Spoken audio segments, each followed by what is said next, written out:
बहुत समय पहले एक छोटे से गांव के पास एक पुरानी हवेली खड़ी थी।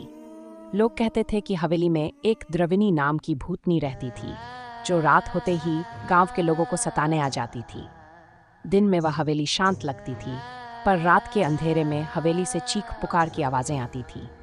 कोई भी उस हवेली के पास जाने की हिम्मत नहीं करता था। गांव के एक युवक रणवीर को इन कहानियों पर यकीन नहीं था। वह हवेली की सच्चाई जानने के लिए बेताब था। गांव के बुजुर्गों ने उसे चेतावनी दी, द्रविनी बहुत खतरनाक है। वह उस हवेली में सदियों से कैद है और जो भी वहां गया वह कभी वापस नहीं लौटा। लेकिन रणवीर ने उनकी बातों को नजरअंदाज कर दिया और एक रात हवेली की ओर निकल पड़ा। हवेली के पास पहुंचते ही रणवीर को एक अजीब सा एहसास हुआ, जैसे कोई उसे देख रहा हो। हवेली का दरवाजा अपने आप खुल गया और एक ठंडी हवा का झोंका उसके चेहरे से टकराया। रणवीर ने साहस बटोरकर अंदर कदम रखा। अंदर चारों तरफ अंधेरा था और हवेली का हर कोना धूल और मकड़ियों के जालों से भरा हुआ था। जैसे ही वह हवेली के अंदर गया, उसे एक धीमी धीमी फुसफुसाहट सुनाई दी। वह आवाज उसे ऊपर की मंजिल से आती हुई महसूस हुई। रणवीर सीढ़ियों की तरफ बढ़ा और धीरे धीरे ऊपर चढ़ने लगा। हर कदम के साथ हवा और ठंडी होती जा रही थी। अचानक उसे लगा कि उसके पीछे कोई खड़ा है।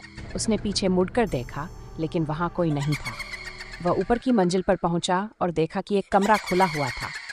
कमरे के अंदर एक बड़ी खिड़की थी, जिससे चांदनी की रोशनी अंदर आ रही थी।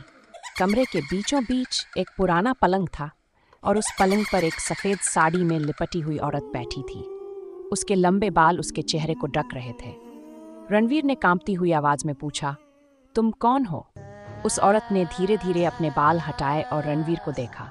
उसकी आंखें काली और गहरी थीं और उसके चेहरे पर अजीब सी मुस्कान थी। उसने रणवीर की ओर इशारा करते हुए कहा, तुम भी अब मेरे जैसे हो जाओगे। कोई भी इस हवेली से जिंदा वापस नहीं जा सकता।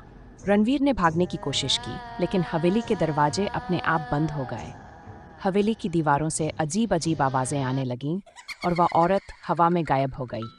हवेली की हर चीज हिलने लगी और रणवीर को लगा कि वह किसी जाल में फंस चुका है। सुबह जब गांव के लोग हवेली के पास पहुंचे, तो उन्हें रणवीर का कोई पता नहीं चला।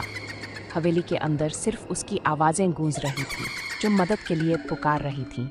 लेकिन वह आवाजें अब हवेली की चारदीवारी में हमेशा के लिए कैद हो चुकी थीं। गांव में अब लोग कहते हैं कि रणवीर भी उस द्रविनी का हिस्सा बन गया है और हर रात उसकी आत्मा हवेली में भटकती रहती है। कोई भी उस हवेली के पास जाने की हिम्मत नहीं करता, क्योंकि जो भी अंदर गया वह कभी वापस नहीं आया।